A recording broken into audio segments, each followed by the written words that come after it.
কাজ ছাড়াই বেতন নিচ্ছেন বরিশাল সিটি কর্পোরেশনের ৮ কর্মচারী। তারাও জানে না অদ্ভুত নিয়মের কারণ। প্রশ্ন এড়িয়ে গেলেন নির্বাহী কর্মকর্তা। তাদের বিশেষ প্রয়োজনে যে কোনো জায়গায় কাজে লাগানো হয় আর কি। এখন যখন সামনে ইমার্জেন্সি কোনো কাজ আসে তখন তাদেরকে দিয়ে করানো হয়। আপনি যখন দেখছেন তখন হয়তো তাদের কোনো কাজ ছিল না, বা ওই অফিসে যেহেতু ভিতরে বসার জায়গা কম, এই জন্য ওরা বাইরে হয়তো বসছে। কুমিল্লার 18টি থানায় নেই পর্যাপ্ত সরকারি যানবাহন। 24-এর আন্দোলনে পুড়িয়ে দেওয়া হয় 30টি গাড়ি। টহলের জন্য ভাড়া নিতে হয় সিএনজি অটোরিকশা। আমাদের এখানে সরকারি যানবাহনের সংকট থাকায় আমরা মূলত বাইরের থেকে পাবলিক যে সিএনজিগুলো ভাড়া চালিত, এগুলো নিয়ে আমরা এলাকার দেশের লালমা থানা এলাকার আইন শৃঙ্খলা রক্ষা করে থাকি। তীব্র শীত আর ঘন কুয়াশায় ক্ষতির মুখে ভোলার বড় বীজতলা। ঋণ নিয়ে ক্ষতির শঙ্কায় কৃষক। আবহাওয়া স্বাভাবিক না হওয়া পর্যন্ত অপেক্ষার পরামর্শ কৃষি বিভাগের।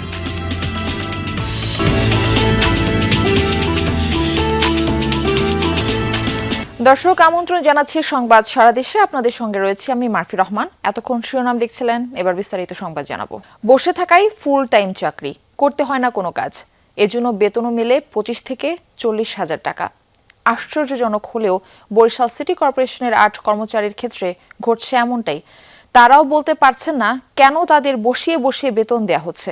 এ ব্যাপারে নগর কর্তৃপক্ষ সরাসরি কোনো ব্যাখ্যা দিচ্ছে না।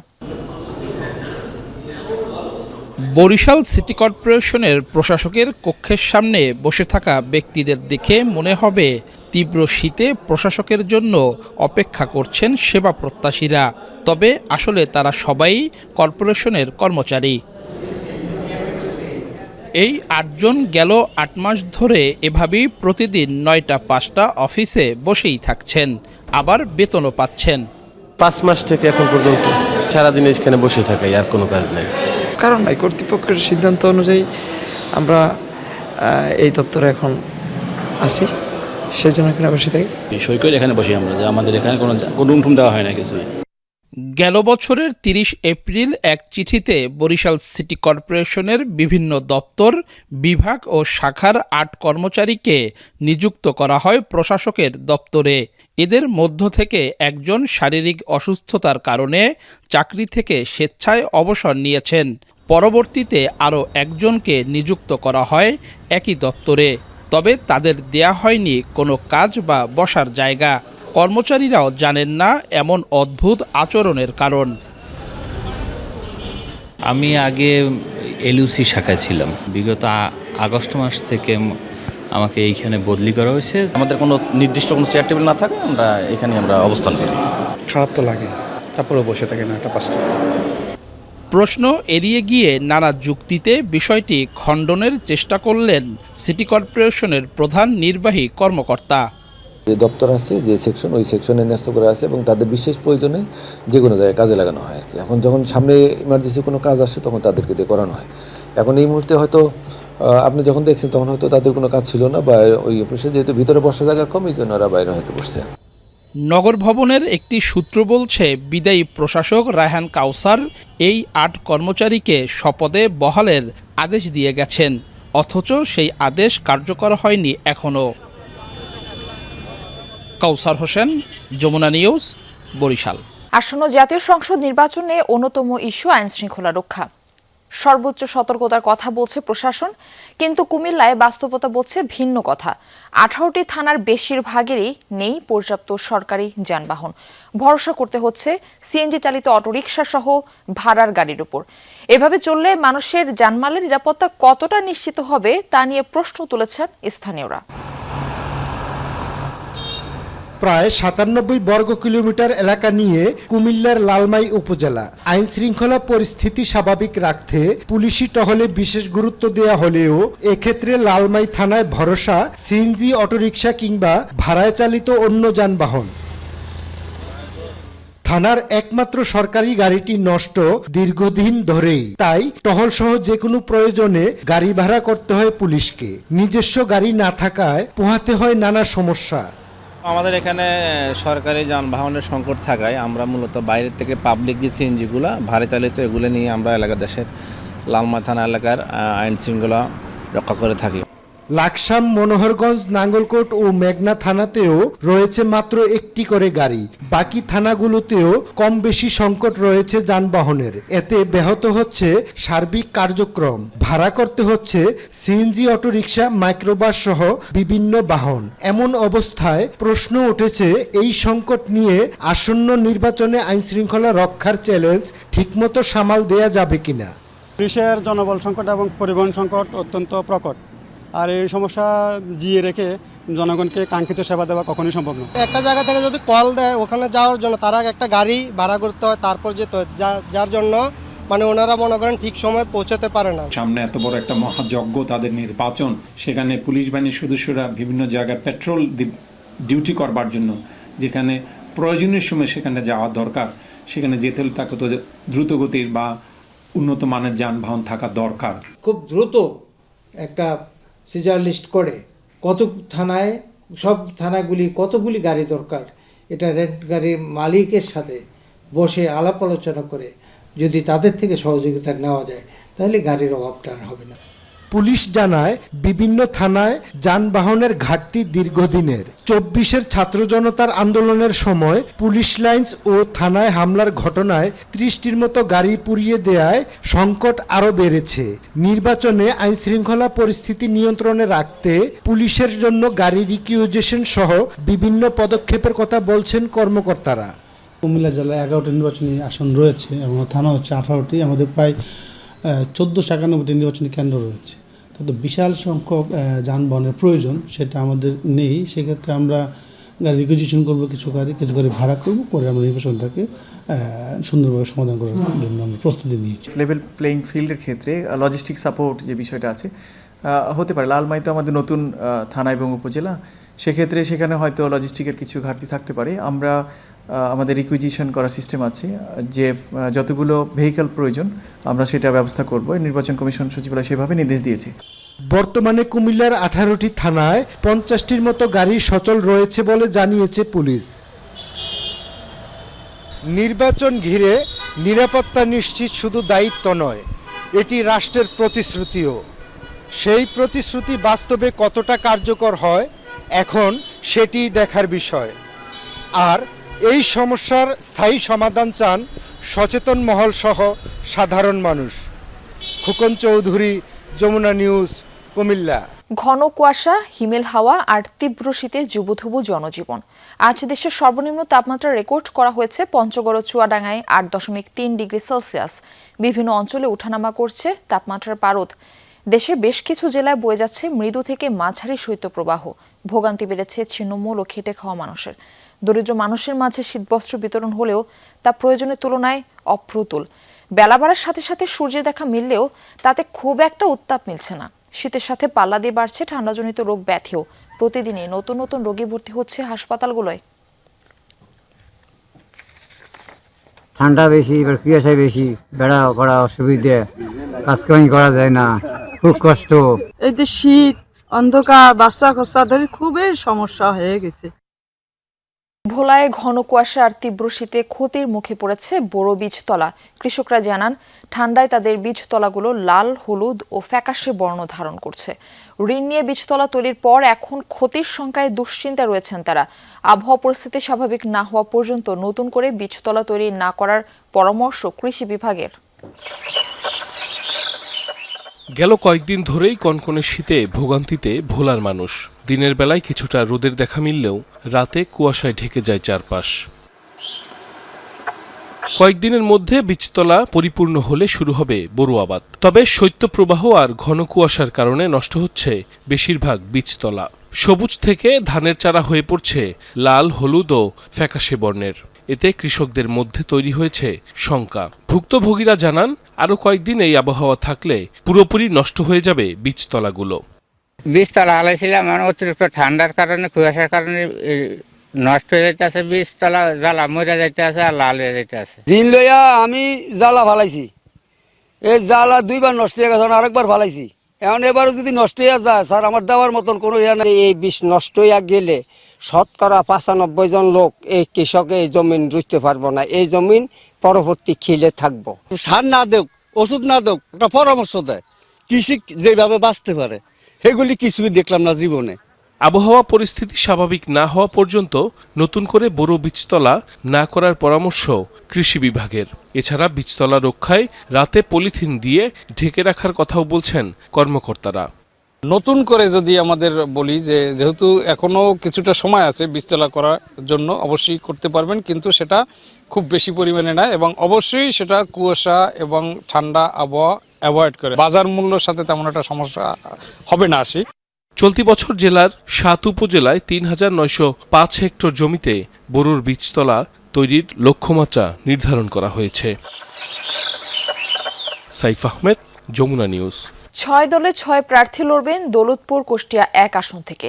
14টি ইউনিয়ন নিয়ে গঠিত এই আসনে ভোটার সংখ্যা 3,80,287 জন।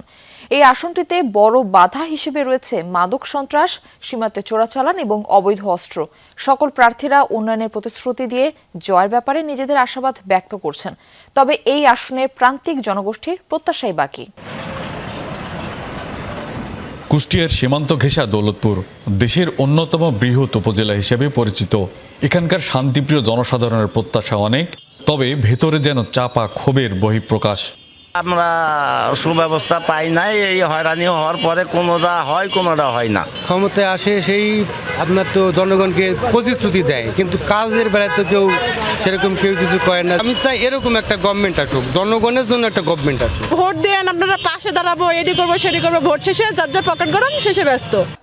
দীর্ঘদিনের একছত্র আধিপত্যের বিনাশ করে সৎ, যোগ্য এবং আস্থাভাজন প্রার্থীকে নির্বাচিত করার ব্যাপারে আশাবাদী এই আসনের ভোটাররা। বিভিন্ন রাজনৈতিক দলের প্রার্থী থাকলেও ভোটারদের নজরে বিএনপি জামায়াতের প্রার্থীরা। রাস্তাঘাট এবং আইন শৃঙ্খলা পরিস্থিতি যারা নিয়ন্ত্রণে রাখবে, দেশে ভালো প্রার্থী আমরা চাই। সৎ মানুষকে আমরা ভোট দেব, এর মধ্যে যোগ্য যে হবে তাকে ভোট দেব। আমাদের চাওয়াটা এমন, যারাই সমস্যা সমাধান করতে পারবে এমন প্রার্থী। চাঁদাবাজ, সন্ত্রাস নির্মূল সহ প্রার্থীরা দিচ্ছেন নানা ধরনের প্রতিশ্রুতি। তবে অবৈধ অস্ত্রের ব্যবহারের আশঙ্কাও করছেন কেউ কেউ। বলছেন এতে প্রভাব পড়তে পারে আসন্ন নির্বাচনে।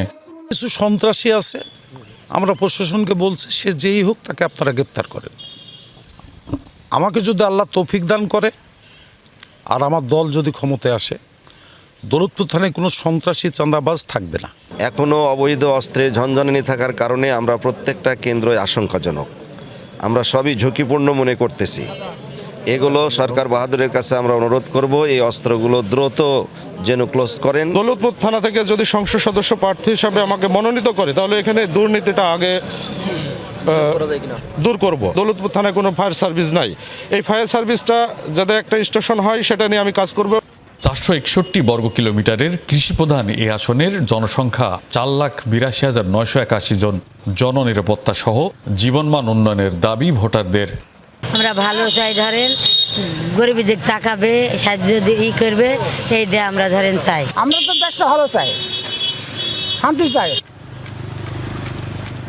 চাঁদাবাজ, সন্ত্রাস এবং দখলবাজ মুক্ত ন্যায়পরায়ণ প্রার্থী চাচ্ছেন দৌলতপুর উপজেলার জনসাধারণ। রুহুল আমিন বাবু, যমুনা নিউজ, কুষ্টিয়া। গোপালগঞ্জের মুকসুদপুরে একটি গুদামের প্রায় 2,500 মন পাট আগুনে পুড়ে গেছে। গতরাতে শহরের সুনীল সাহার পাট গুদামে হয় এই অগ্নিকাণ্ড। ফায়ার সার্ভিস জানায় রাত 2:30টার দিকে হঠাৎই গুদামের মধ্যে আগুন জ্বলে ওঠে। এ সময় ক্ষতিগ্রস্ত হয় পাশে থাকা নির্মল সাহা ও ইকরাম মিয়ার পাটের দোকান। প্রথমে নিয়ন্ত্রণের চেষ্টা করে স্থানীয়রা, পরে খবর পেয়ে ফায়ার সার্ভিসের 4টি ইউনিট ঘটনাস্থলে পৌঁছে প্রায় 8 ঘন্টার চেষ্টায় আগুন নিয়ন্ত্রণে আনে। প্রাথমিকভাবে আগুন লাগার কারণ সম্পর্কে কিছু জানাতে পারেনি ফায়ার সার্ভিস। শীতের নরম রোদে নীল সমুদ্রের ঢেউ আর পাহাড় ঘেরা শান্ত লেক। ব্যস্ত শহর ছেড়ে এমন প্রশান্তির খোঁজেই ছুটছেন মানুষ। কক্সবাজার সৈকতে ঢেউ ছুঁয়ে স্বপ্ন খোঁজা আর রাঙামাটির পাহাড় ও লেকে হারিয়ে যাওয়ার আনন্দে মুখর হয়ে উঠেছে দেশের 2 জনপ্রিয় পর্যটন কেন্দ্র। খালি নেই হোটেল মোটেল। কলাতলি থেকে লাবণী পয়েন্ট, সবখানেই পর্যটকদের উপচে পড়া ভিড়। কেউ সমুদ্রের ঢেউ ছুঁয়ে দেখছেন, কেউ ক্যামেরাবন্দি করছেন স্মৃতিময় মুহূর্ত। পরিবার পরিজন, বন্ধু বান্ধব নিয়ে সৈকতে সময় কাটাচ্ছেন সবাই। দীর্ঘ মেরিন ড্রাইভও যেন পর্যটকদের আরেক আকর্ষণ। এক পাশে নীল সমুদ্র, অন্য পাশে সবুজ পাহাড়। অনন্য সৌন্দর্যের টানে কেউ কেউ ছুটছেন হিমছড়ি, ইনানি ও টেকনাফের পথে। এখানে আসলে আসলে অনেক ভালো লাগে। এই ফ্রি সময় বন্ধুদেরকে নিয়ে আসলাম, অনেক ভালো লাগতেছে। এক জায়গায় যাওয়ার প্ল্যান আছে, ইনানি বিচ, সব জায়গায় আমরা ঘুরবো আসছি, যে দিন থাকবো। ঘুরতে আসলে মন মানসিকতা ভালো হয়, যতই খারাপ থাকুক না কেন। ছেলে পেলেদের আপনার ইচ্ছে নাই, পরীক্ষা নাই, চিন্তা করলে কিছু ঘুরতে গেলে এত মানুষ, খুব বেশি মানুষ, সামনে যদি এরকম হয় আসলে আর আসা যাবে না। টেকনাফ মেরিন ড্রাইভ রোড খুব সুন্দর একটা এলাকা, অ্যাকচুয়ালি আমাদের খুব ভালো লাগতেছে, আমি এখানে আছি। এদিকে শীতের ভরা মৌসুমে পাহাড় হ্রদের সৌন্দর্য উপভোগ করতে পর্যটকের ঢল নেমেছে পার্বত্য জেলা রাঙ্গামাটিতেও। দেশের বিভিন্ন প্রান্ত থেকে দলে দলে মানুষ আসছেন প্রকৃতির এত কাছাকাছি। বিশাল কাপ্তাই লেক, সুবলং ঝর্ণা, ঝুলন্ত সেতু, সুবলং বাজার সবখানেই চোখে পড়ছে পর্যটকদের ভিড়। নৌভ্রমণ আর পাহাড় লেকের সৌন্দর্য উপভোগে ব্যস্ত সময় কাটাচ্ছেন দর্শনার্থীরা। চট্টগ্রাম মানে সাগর আর পাহাড়ের একটা লীলা খেলা। আসার পথে আঁকা পাকা পথ, তারপরে চারপাশে পাহাড়, এগুলো অনেক ভালো লাগছে। খুব আনন্দ লাগতেছে, মজা লাগতেছে, কত সৌন্দর্য জায়গা। সব বন্ধু বান্ধব নিয়ে ঘুরতে আসছি। এত মনোরম পরিবেশ, এত ভালো লাগতেছে, অন্যরকম। ব্রিজটা কি অনেক আগে থেকেই তো সৌন্দর্য, এখানে আবার হচ্ছে গিয়ে বাজারটা আছে, বাড়ির সবাই একত্রে ভালো লাগতেছে। অনেক ভালো লাগতেছে, এখানে আমাদের পরিবার সব পরিবার নিয়ে এখানে আমরা বেড়াতে আসছি। পর্যটকদের চাপে শহরের প্রায় সব আবাসিক হোটেল ও রিসোর্ট আগেভাগেই বুকিং হয়ে গেছে। শীতের এই মৌসুমে পর্যটন ব্যবসায় গতি ফেরায় খুশি ব্যবসায়ীরা। বোটের পর্যাপ্ত পরিমাণ লাইফ জ্যাকেট ব্যবস্থা করতেছি, লাইফ জ্যাকেট ছাড়া আমরা নৌযান ভ্রমণ করতেছি না। পর্যটকদের নিরাপত্তা ও নির্বিঘ্ন ভ্রমণ নিশ্চিত করতে পর্যটন পুলিশ সহ প্রশাসনের পক্ষ থেকে নেওয়া হয়েছে নানা ব্যবস্থা। শহীদুল সুমন, যমুনা নিউজ। শেরপুরে অনুষ্ঠিত হয়েছে 200 বছরের ঐতিহ্যবাহী পৌষ মেলা। ঘোড়দৌড় সহ বিভিন্ন খেলা দেখতে আশপাশের বিভিন্ন অঞ্চল থেকে মেলায় জড়ো হয় হাজারো দর্শনার্থী। আয়োজকরা জানান, প্রতি বছর নবীনগর মহল্লার রোয়া বিলে এই পৌষ মেলার আয়োজন হয়। মেলা ঘিরে দিনভর উৎসবে মুখর ছিল পুরো এলাকা। শেরপুর থেকে সহকর্মী আদিল মাহমুদ উজ্জ্বলের পাঠানো ছবিতে দেখে আসি উৎসবের খণ্ডচিত্র।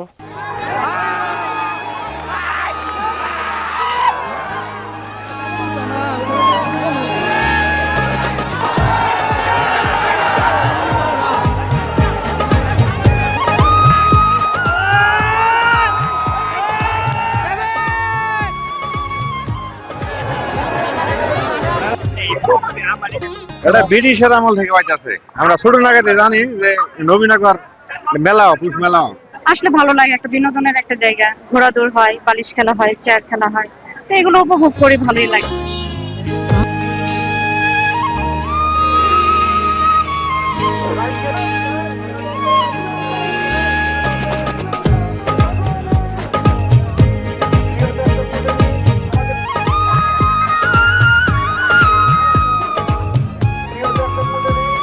আমি এখানে প্রায় 17 বছর ধরে আছি। আমার কাছে খুবই ভালো লাগে। আমি এবং আমার ফ্যামিলি সকলেই আমরা এখানে আসি এবং খুব আনন্দ উপভোগ করি। ডাঙ্গি খেলা, কুস্তি খেলা, ঘোড়া দৌড় এবং বিভিন্ন আইটেমের কেনাকাটা অসুমল করতাম। বছর শেষে এরকম একটা আয়োজন হয়। বছর শুরুতে আমরা অনেকেই ডিসেম্বরের পরে জানুয়ারিতে অনেক আনন্দ পাই। একটা পৌষ মেলার মাধ্যমে সকলে একত্র হই।